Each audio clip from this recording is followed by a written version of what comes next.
there. Yeah. And the last report says now bye-bye.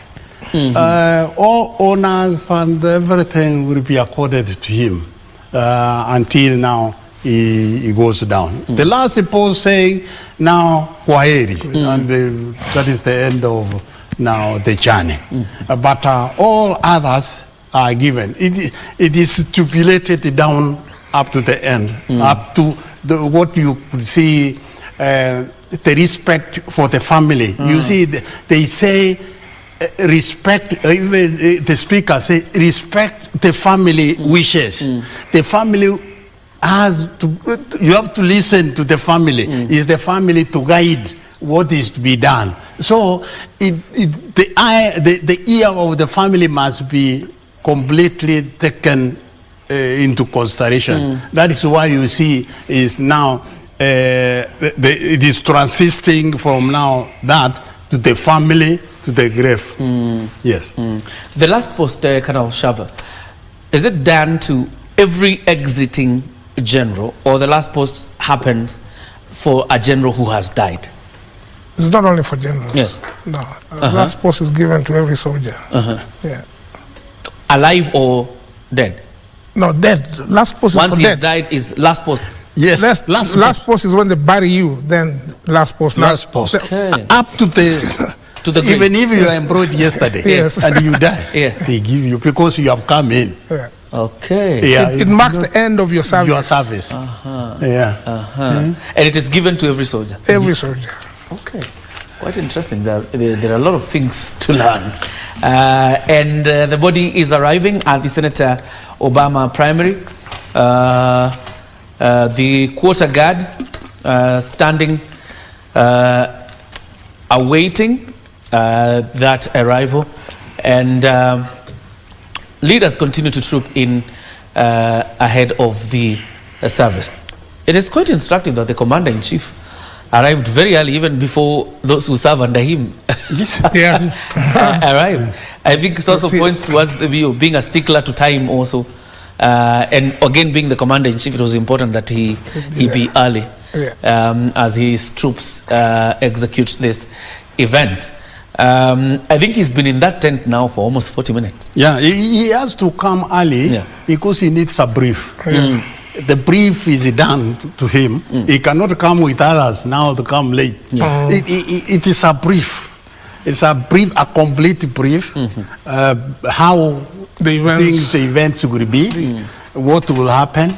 He is the one now as a CNC to receive his soldier. You see now the deputy president received in Kisumu. Yes. Now he has to come. Like what you said, you see, remember the formation? There was somebody in the front and there was somebody behind at the rear. Yes. So there must be, all the time, there must be that formation. The president is at the front now. The vice president is coming from rear to make sure that things are proper from rear. And the president must be there earlier to receive. So he's in the front of everybody to get a brief and to receive the body. That is right. The majority whip, Silvana Sosoro, also the MP for GEM, as the Honorable Elisha Odhiambo, I've seen him there. And there's the two cabinet secretaries, Moses Kuria and Kipchumba Murkomen, conversing. But to just take you through a bit of a program, and what the program says is that the body, of course, left Mashujaa Funeral Home to Embakasi, and then arrival and reception of a body at the Kisumu airport, which already has happened. And then guests were required to be seated at Obama Kogelo Primary School, near village in Siaya County. Then the arrival of a body, which is happening right now, at the Obama Kogelo Primary School, and then the arrival of a CNC, which should be inside the tent, and then the mass recession begins. There will be opening prayers, welcoming remarks, eulogy, tributes being made, Bible readings and sermon. There will be a family prayers that will be dedicated. The family of General Ogolla will be dedicated to God, and then after that, after the vote of thanks and announcement, the military burial rights and interment will kick in. There goes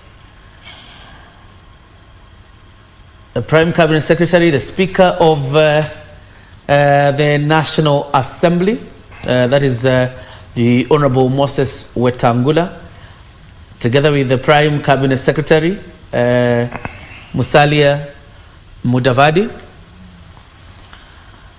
Now they're headed to, from the briefing tent, they're headed to the tent where their service is going to be. That means then the person that has remained, the people that have remained in the tent are probably the Commander-in-Chief, the Deputy President, and senior officials in the military. That includes the Vice Chief of Defense Forces, Lieutenant General Kahariri, as well as the service commanders. And all of them will take their sitting positions. And indeed, we are right that the Ugandan army is also represented. I think I saw someone in the Ugandan military fatigue seated somewhere behind there. Could be an aide of the officials we saw wearing official uniform from Uganda. And other than the fact that we are neighbors, we are also brotherly nations, and you will see a lot more coming. But quite interesting, there's a departure in terms of military traditions between us and Uganda, for example, because I realized they can even have four four-star generals at a time, when in the Republic of Kenya there's only one four-star general at a time. Kala Shava.